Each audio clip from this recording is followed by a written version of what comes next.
अहानबद मयामबु चेसम नवासना धराम नोक्चरी अमदी इकाई खुनबु चरी मयामना हाइप की ऑप्शन दा ममल यामलबा खुबीसिंग अदु अमुक अमुक्तंग नंबिरमु ngasisu anobu wari ama puduna laksari ngasigi wari asida sahi taraga taruk suribi nupi macha amana magi nungsinabada apon bepi haibagi matau karamna maki mama mapabu hatkibagi wari ama oiduni hojikti mayam wari do oina mukmai onselasi police की थबक तौब नुपा अमा मागी इमुंग मनुंगी मियोइसिंगा पुना Laramie महाकना लेरिबा मफम असि खरा लू नाली पैसा खरा पाइबा मियोइसिंगी लाइफम ओइना तवी प्रॉपर सोसाइटी वेलफेयर लाइबा मफम अमनी इचम चंबा मियोइ कमन पीपल अमना मंगलान दा सागलिबा पुंसी महिंग अमा इमुंग सिगी मफम दा लेरमी अवात अपा अमत लेरमदे इमुंग सिगी अहल पुलिस की थबक तौरमी उबोब रिटायर पुलिस अमनी मचानुपा आर्मी स्कूल दा तमलमी मचानुपीना केंद्र विद्यालय तमलमी अदुबु नोमुनुमित अमदा इमुंग असिगी फिबम यामना थिन होंगलमी पुलिसमैन अमगी इमुंगदा यामना अंगकप थौदोक अम थोकलमी थौदोक असिना पुलिस डिपार्टमेंट की मनुंगदा किनिंगाई ओइबा इथिल अम फावलमी युम असिगी अकोबदा लेबा मियोइसिंग लाकनरमी मकोक थोंग पुलिस ऑफिसर थौदोक थोखंदा यौरकलमी इमुंग असिगी मनुंगदा थिबु हुंबगी थबक चथरमी थौदोक असिगी मतंगदा फंगलिबा वरोल असिना यामना थाजनिंगाई ओइदबा हेक ताबदा डाइजेस्ट ओइदबा मखलगी केस अमा ओइरमी अदुबु अचुमदी अचुमनी अचुमबु कदौनुंदा लोसलगा थंबदी यादे मयामदा तहन जगदौरिबा थौदोक असि मध्य प्रदेश की इंदौर थोखिबनी मफम असिदा एरोड्रम पुलिस स्टेशन की मनुंग चन्ना सोता भनगरदा रोड स्ट्रीट की रुकमनी कॉलोनी दा युम अमा लेरमी सही निफुगमंगा सुरबा ज्योति प्रसाद शर्मा युम असिदा महाकी इमुंग मनुंगी मियोइ सिंग लेरमी मखोइगी युमसी बिल्डिंग अनि थंगना लेबनी बिल्डिंग अमना फ्लोर अहुम लेरमी अदुगा बिल्डिंग अमदी फ्लोर अमखक्तमक लेरमी युम अमदा ज्योति प्रसाद शर्मा मागी नुपी नीलम शर्मा मसागी चही निफुगु हुमदोय मचानुपा ऋषभ शर्मा मसागी चही तरागा निपान अमदी मचानुपी चही तरागा तरुक सुरबी अमगा पुन्ना लेरमी अतोप युम अमदना ज्योति प्रसाद शर्मा की मपा ममा ममिंगना हरि प्रसाद शर्मा अमदी श्रीदेवी शर्मा लेरमी मपा मचा तोंगान तोंगान लेजरगसु चाब थकपदी पुण्य तौरमी ज्योति प्रसाद की नुपी नीलम शर्मना अयुक की ब्रेकफास्ट की हौरगा नुमिदांगी चकलेन याउना मतम चाना चाना मनेम्बो मकुबोक की पिरमी Hari Prasad Sharma retire deputy superintendent of police नि महाकी मचानुपी मरी अमदी मचानुपा अनिनी मकोई मयाम सिदा ज्योति प्रसाद शर्मना ख्वाइदगी अहलनी महाक मध्य प्रदेश पुलिस की स्टेट आर्म फोर्स की तरगा तरत सुबा बटालियन दा कंस्टेबल ओइना लेरमी महाकना पुलिस की गाड़ी सु थौरमी महाकी लोइनबे नीलम युम की नुपी ओइना लेरमी मचानुपा ऋषभ शर्मा देहरादून की मपुगी युमदा लेरगा आर्मी स्कूल दा लाइक लेसु तमलमी सही तरगा तरुक सुरबी मचानुपी दी इंदौर दा ममा मपागा पुना लेरमी अदुगा केंद्र विद्यालय दा मही मसिंग तमलमी महा क्लास 10 कारमी ज्योति प्रसाद शर्मा की युम की अरोय फ्लोर दा नुपा अमा बरहादा लेरमी नुपा असि yum असिदा भारada matam kuina lerakpagi yumsigi imung manungi miyoisinga fazana sak mai khangnaba haibado oirami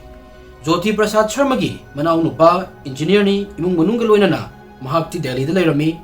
सुबसन हायरबदा Hari Prasad की इमुंग मिडल क्लास ओइजरगसु पैसा मरम चन अदुम पाइरमी इमुंग असिबु मियामना फजना सखंग माइ खंगनबा हाइबदो ओइरमी युमलोनबगी मियोइसिंगना हायरमी नुंतिगी अयुक्ता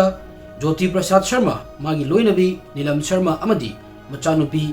वॉकिंग की टाइप चलमी मखोई हुई अमसु लई हुई असिसु मखोई अयुक्त चत मतमदा मपान नुंतिगी पुथोपी इमुंगी मियोइसिंगी रिलेशनशिपसु अदुम फजरमी अदुबु युम अमदा मरक मरकता मरई तौनबा हाइबसिदी इमुंग खुदिमक्ता थोप नॉर्मल ओइबा वफम अमनी मखोई इमुंगदसु मसिदी अदुम थोई नीलम शर्मा कयुमा कांदा चाक इंजांग थोंबा लोयरगा मने मकुगी थिल्लुबसु यावी कयुमा कांदना मखोई ओइना लागा पुन्ना चाबसु यावी मतौ असुमना 2020 की सही से लाकलमी मयामनसु हेन खंगबिरमगनी सही सिदा कई थोखिगे हाइबसी कोविड की लाइना लाकलमी इंडिया पुंबा लॉकडाउन लौथोकलमी थबक खुदिमक लोइनमक लेपगुमबनी अदुबु पुलिस टी ड्यूटी अदुम चटलमी मचानुपा ऋषभ शर्मासु देहरादूनदगी लॉकडाउन हौजिकांदा एंडोदा लाकलमी महाक मथौ मपुगा यामना नकलरमी मरम असिना कइगुम्बा कांदा मखोगी युमदा तुंबसु यावरमी ज्योति प्रसाद शर्मा निशा चासिलगा हेक हेक लाउबो खोंबा तवी महाकी लाउबगी खोंजेल से युमगी मपाल अमदी मथक्तसु फजर तारमी अदुबु खरा लेरगा अमुक normal ओइखी Jyoti Prasad Sharmana magi mayum se fazana secure oina thamlami mayum gi manung mapanda CCTV camera install tawraga thamlami hojikti amuk thokhiba Thowdokse gi matangda amuk khaminarasi numit ase 2020 gi 17 December ni Rishabh Sharma mathau mapu gi yumda tummaga leirami imung sigi hainabi ama leirami madudi ayuk ngana hagutna matungda magi mathauda loinamak busy oinarami numit asisu Hari Prasad amadi Sri Devi ngana hagutlaga among nupina breakfast purakpa natragana breakfast ki korokpa ngayaga leirami adubu sum ngaina pung ayuki nipan makhai ta khirami Mcha Pokpagi yumda wari watai mi lebagi samin amata phanglamde thongna su loina lolaga leirami moi bu tumi zala haina khalami pung nipan makhai dagina mapan gi marak sida Hari Prasad amadi magi nupi Sri Devi Mcha Pokpagi yumda laklami yumgi gate chain gate ni chingthok chingshin yabiduni masigi manungda ahang be space khara lei beranda ni hairasu yai Sri Devi na Jyoti Prasad ki hui yumgi chain gate ta pulaga laibudu urami normally hui asi yumgi first floor da laibani Sri Devi na main gate ta hui asibu kanana pulami za no khalami masigi matung Sri Devi na manungdagi lolaga lairiba thong adu thilami adubu kana amatana hangdoraklamde masigi matung machanupa mamau amadi masunupi gi maming kana kaurami adubu kana amatana pakhum pereklamde masigi matungda thong ama mapandagi lok toroga lairamadu urami masidagi mahagna mafam amada chatlamani khalami adubu hojikti lockdown ni aikhoida chatkani su kaimta hairamde lockdown sida kadai dabu chatkhino khallaga mayumda halaklami masunupa Rishabh hauduaga noigi ima baba nachan kadai da chatkani hairami thongda lawi haina pau tamami masi tawda Rishabh Sharma yamna thuna tumbadagi hawatlaga mayumda laklami moigi yumse thong anini palibasi thong amagidi gap khara lei maduda tawraga Rishabh na mathakta kakhatlami aduga thonggi ahodu denglami madu hek yegubadagi Rishabh na yamna fingna kumtharaga lok toroga leiriba atopa thong adu nung ama toroga thugairami ahoba makol tabuda thainaba imungi miyoi sing laklami mathakki floor da leiba baragi nupadusu kumtharaklami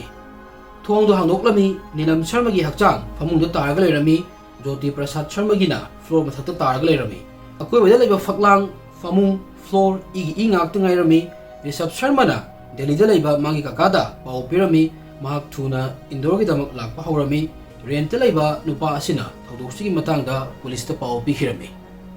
aerodrome police yamna thuna thodok thokphom da yoroklami Nilam Sharma amadi Jyoti Prasad Sharma gi masada yamna thoba machin tumba posak amagi dakfam mafam trani rami police ki team na forensic team da pau pikhirami district asigi achauba sarkar gi fampuba miwai singsu yoroklami Thowdok asi policeman amagi mayumdani thoibasi Thowdok asigi pau media yaukiba khangaude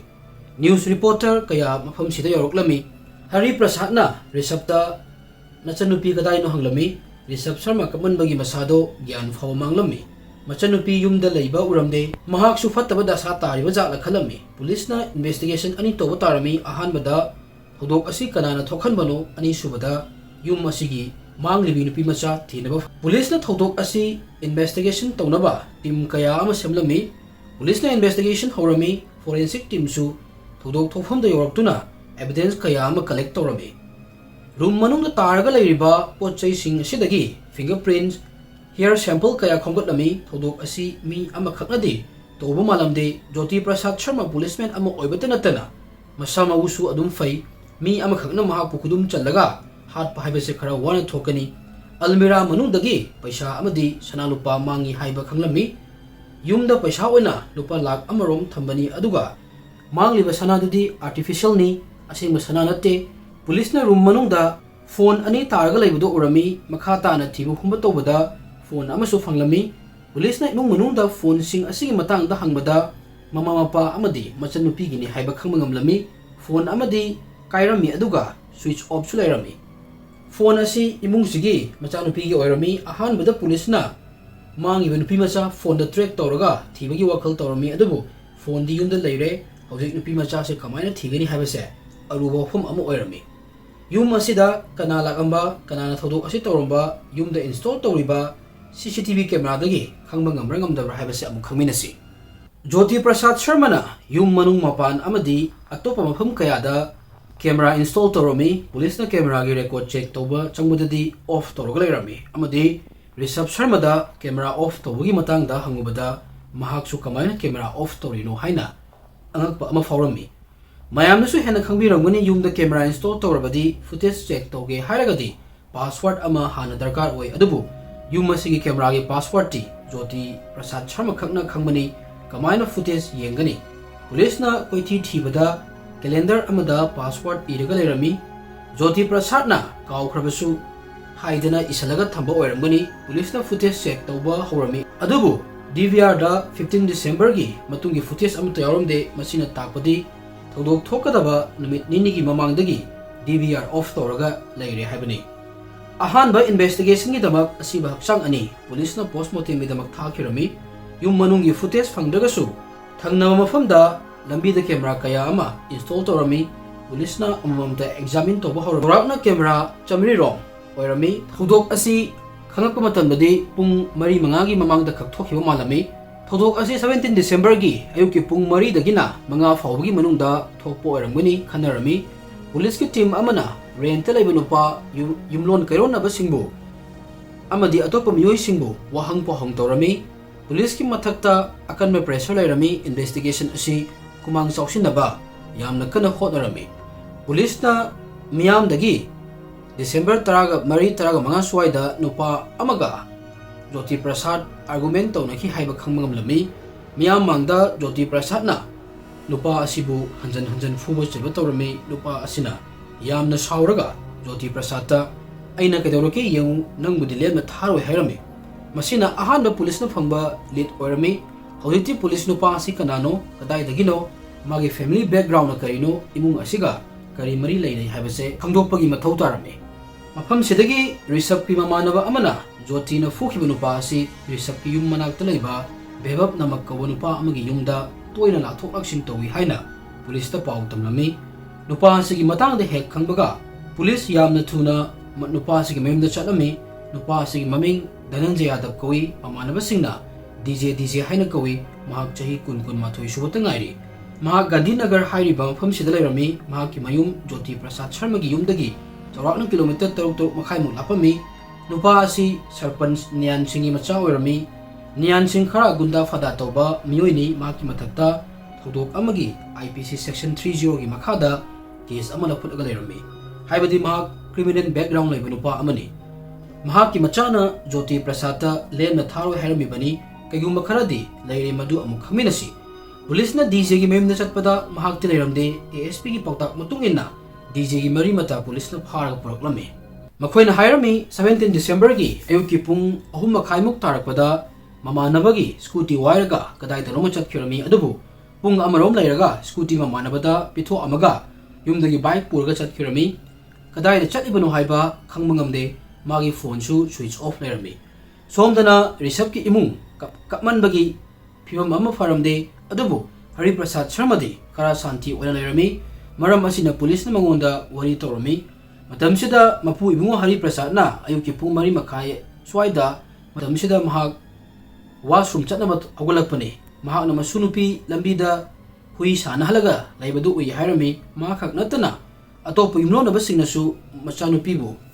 ui hairami masigi matung hayak lairaga yumda changkhirami baragi room da laiba nupa asina police ta ayuki pung mari makai dagina manga makai phawgi manungsida khonjal khara tai hairami adubu mahak yengmadi kum tharakte hairami mahak na khalami Jyoti Prasad Sharma na matuda marai tobu oirini khalami hanasu tobunina ka hena serious oina khalude hairami masigi matungda mahak halaga tummi hairami yumno na bagi miyoi singsu makholdo tabada yengmu thoroklami imung sigi machanupi pung manga taruki maraksida amuk hana hui mapanda puthoaga chatlami laikai gi mina noi imungdagi tariba khonjal se karino hanglami matamduda baba yungaurga la ai aduga imaga khatnaribani hairami yumda leiba ngamdadana machanupi si mapanda thoriba mali khalami pung toruk fawbadi machanupi yumda leirami masigi matung mangkhibani police na atopa CCTV camera gi footage yengma matamda DJ su chatpa uramde atopa miyoi singsu uramde adubu mafam sida atopa lambi kaya ama CCTV camera na coverage toba uduba leirami masina takpudi criminal sing asina hairiba lambi sing ase use towi haibani makoina thabak asi tawdikanda hana mangjawnana karamba lambi da chatkani aduga karamba lambi da hangani haiba ahanbada confirm tawthokhiba mali Hojiksu Polisna Thowdok asi mi mayamna tawbani haina khalami kanana khangba DJ na mamanama singdagi mateng lawraga tormasu. Polisna Jyoti Prasad Sharmagi yum thibada registrar ama fanglami registrar sida machanupina warol khara irami warodudi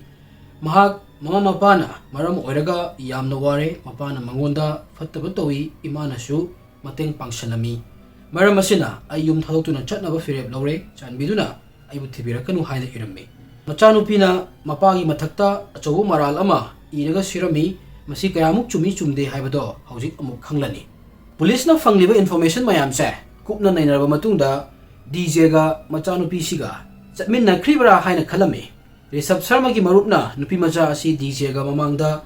thengnaba punna chatminaba ui hairami. Police na DJ gi mari mata imung manung marup apang khudingmak ki number surveillance torga thamami khoina DJ na number mayam sida contact torokpa ngaiga lerami.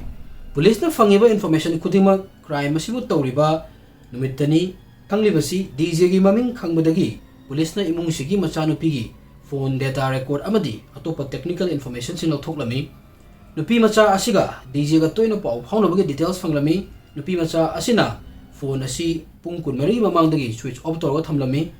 Police ki ahanba suspect DJ oirami aduga ani suba suspect Jyoti Prasad Sharma gi machanupi ni makoi ani thinaba police ki team manga semammi. Cyber cell su active oirami 17 December gi pung mari gi swaida DJ gi mamanabagi number amada unknown number amadagi call laklami call asi DJ na tawr ambani. DJ na lambida chathok chashin tawba mioi amadagi phone lawraga tawrkhibani. DJ magi maruptagi mateng lawnaba call tawrkhibani. Police team asigi tanja ngaiga leiribani khudak to location check tawrami. Location asi Ratlam gi oirami. Dor police na Ratlam police ta yamna thuna pau pikhirami DJ amadi nupi macha gi photo thakhirami. Yamna thuna Ratlam dagi mapana chatkigadaba lambi singda check post hanglami check tawdana gari amata mapana chathalamde. DJ amadi Jyoti Prasad ki machanupi Ratlam gi hotel amada leirami makoi ani ayuktagi police tagi nanthoknaba koichat chatlibani numidangde rest tonaba hotel sida leiribani. Police na makoi ani bu thiri habase news media dagi khanglami maram asina yamna thuna hotel thadoklami aduga bike dalaklami adubu police na makoi ani bu Mansor Nimatstagi farami makoi ani bike ta border cross tawraga Rajasthan chatnaba tawrikanda fabani makoi ani si 17-18 December gi ahingi lonabada fabani ayuk fabada aerodrome police ta makoi ani proklami. Police station yobaga police na ka henna hapchinna wahang pahang tawrikanda masana oina wari haidokpa haroklami. Dhanajay Yadav Elias DJ Gandhinagar da lerami Jyoti Prasad ki koloni sida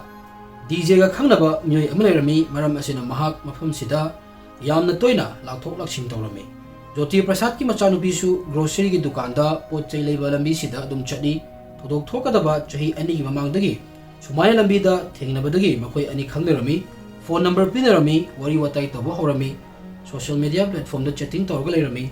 Jyoti Prasad ki imungna machanupi na nupa koidana phone da wari watai tawduna leiribase kaimta khanglamde. Mabung Dehradunda lerami mapa duty adum chatlaga lerami mama magi room da lei matho mapu makoi yum da lei mayam si khadong chaba lawraga yamna nungaina machanupi di apan amata yaudana phone da wari watai tawrga lerami marak ta lotna unabasu chatlami. Jyoti Prasad na machanupi bu yamna nungsirami magi aningma khudingmak loina thungalami. Yamna pikna masagi personal phone pahenbase kanana su tawnade paisa paiba imungda tawnabasu I Jyoti Prasad Sharma na machanupi phone dagi kaigumba kharadi tamjani haina khalami adubu machanupi di romance ta tawrami. Crime asi thokuma tamda machanupi sigi chahi 13 subuta ngairami chahi anigi mamangdadi chahi 13 khak surumdoini.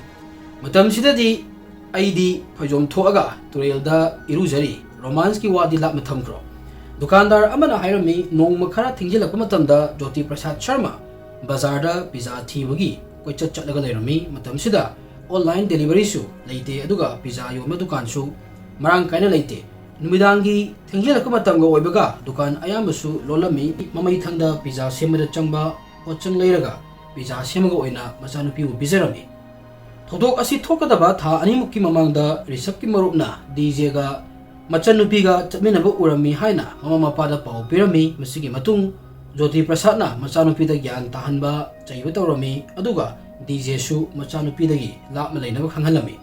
Jyoti Prasad Sharma na machanupi da aikhogi ijat laikha tahanganu hairami hojik nang lai laisu tamba matamni gyan taw hairami Jyoti Prasad Sharmana Machanupida Mityeng Thamba Horami Machanupagi Mamanabasingda Amuk Hanna DJ ga Machanupiga Thengnaragadi Hairu Hairami Hojikti grocery store chatpasu Mahak Natraga Magi Luinabi Oina Chatlami Jyoti Prasad Sharmana Machanupigi coaching chatpasu Tilami Machanupida board ki exam da attention pinaba hairami Machanupi laik laisu adum farami class 9 da 82% chatlami Mapana Machanupidagi asakaya amasagalami Chargo officer oirga mama mapa bumia mangda nganthoi hangani khalami hiram khudimakta mapana support torami Machanupi bu gyan tanaba hairabasu mahaknadi lawramde phone da wari watai toba chatting toba adu makha chathragalami aduga lotna DJ gasu mina yamna chaladaba yumgi maning thangba sarukta thengnarami Police na faraba matungda Machanupi na mama su phone da wari toruga adum leirami heavy makeup shoot toruga lei Namit Kudingi, Mama Pak Katnarami, Mayam Sida, Waraktanama, Yum Tadokning Lami, Hirami. Crime si Tokadaba, Niki Mamanda, DJ Tenaba, Lekagi Mina Ubadagi, Mapa Joti Sharmada, Pau Pirami, Joti Sharmana, Makoi Ani Unaringa the Farami, Anima Fazana Totlami. Masigi Matung DJ Amadi, Joti Machanupina, Koi Ani Puna Lairani, Mama Paga Lairo, Hina Free Laurami. Namit the Makoi Anina Plan Torami, the Whatever Kudima Yatoklami. Ahan Bada, Makoi Anina, Yum Tadoktuna from Amada Chatkraga. Yumda amuk hala aroisi haina khanarami adubu nupi sigi mapa police oibana indoor police na makoi be soidana thirakani khanglami thirakpada fangkhiba taragadi amuk hana makoi ani unaba fangaroi habasu khanglami masigi matung Machanupi na mama mapa bu punsigi oina manghan khinabagi wa hauduklami mapa na magi nusibada yetli aduga mama na phone da wari watai tawada ayet pi haina su hairami Plan gi matung inna DJ na medical store da tumnabagi hidak laiba chatnami medical prescription yaudabadagi hidak pirak lamde Machanupi na phone switch off tokro matung mamagi phone dagi DJ ga pau faunarami aduga call history kal thatnami tumnabagi hidak pharmacy na pirak trabasu Machanupi na fangnama poru hairami DJ na by any means toraga hidak puraklami asengbra sengdabra khangde adubu 16 December gi evening da nupi sida hidak asepirami namitsi Jyoti Prasad Sharma yu ngauraga mayumda halaklami sigi matung da amuk Magi nupi khatlerami Machanupi na ngasi oina pangthoklage haina khalami CCTV camera mapana phone mituda off tokrabani mama mapagi dongane enjang thonglami enjang asida tumnaba hidak taragani thoi mix torami chak charo matung magi tumnaba changnarami mama ga Machanupi ga tumami mapa tongana tumi khara thengjilakpaga Machanupi magi mafi marol pack torami pumki pung ahum makhaida DJ laknaba haikhirami DJ na pungkhai amaromda yorakani hairami DJ Mamanabagi, Scooty Wagala, Ami Pumari Makai Swaida, Machanupi na hui mapanda putoraklami, Mahana Tolopagi Maramdi, Mia Panda Libra, Hotnabra, Yanabani Adubo, Wintergi Matam Webana, Lachin Tabagi, Mapu Amadi Yumon Nabana, Mabu Mapanda, Hui Chapadu, we have the Mahana Kanglamde. Machanupi na hui putoga Tolopada, Tong Hando Tamlami, DJ na Yam Lina Changnaba, Ahan Berumda, Mama Tumi, DJ na Mangjona, Lupa Chamangagi. Thang amadi atopa khulai singlairami ahanbada nupi sigi mamada attack torami mamana lawroklami lawgi khonjel tabada mapasu yengbalak adubu animak tumningmagi mayaina DJ bu mayok namangamlamde makoi anina fight back tono khodrami lawsu lawrami matamsida Machanupi hui puraga imungda changlami aduga yana thuna thoroklami kaigeno haigadi manungda lawnaba yumnonaba sing hauraga tar yengnabagini mioi kharasu haurami aduga lawnuri se kaigeno hanglami Machanupi na mama mapa khatnari ni hairami Hatlaba matung asiba haksang lang tokkinaba honarami mama bedsheet na asilaga pulami mapasu pulami adubu ayuki nongan thorakpagi migi khonjal tarakpa hawrami maram asina asiba haksang thamamaga makoi ani chen matarami Machanupi na magi backpack amadi paisa sana su puraklami makoi ani scooty da Gandhinagar chatlami scooty mamanabadu pithoklami masigi matung mayumdagi bike lawraga Vijayanagar chatlami mafam sida breakfast tawrami makoi ani Ratlam Fauraga, Rajasthan gi Pratapgarh chatkadabani mafam si yauraga thabak ama thiraga punsigi oina leibagi plani lambi da DJ na sim lawthoaga phone langthoami crime tawda sinaba khuchu khulai su super corridor gi manakta langthoklami Sendrikan namang da DJ na nupi asida letter ama ihalami police pu lana lamjingnabagi damak police na nupi asigi bag tagi sanalopa firol paisa oina nupa lakh amaga lising taraga mapon fanglami police na nupi asidi court ta puthoklaga sahi tarani pani makhada laibana Juvenile home da tharami nupa na jail tharami nupi sidi chahi ahum leiraga thola ani nupa sidi jail adum leirani hauji trial chathari Machanupi na adusu chahi yamna yamdriba amana nungsinaba thingi haidana mama mapabu hatpasidi kharadi farak tai wakal khara khaji kan tharmani thodok asi tholam debasu yabani angangi wakalni layu tamaga tabak ingkang tawraga mama mapana yadragasu mana khangnariba nupasiga decision laujaba yabani adubu kai upai lai nupadi jail da kuina leirani adubu nupidi hojik free oirani ka masini mayam ngasigi aigi crime gi warisi mayam na tabiraga mayam gi wakalda kari fawi habadu comment to biro masigi matang no shinjarage. Thank you everyone.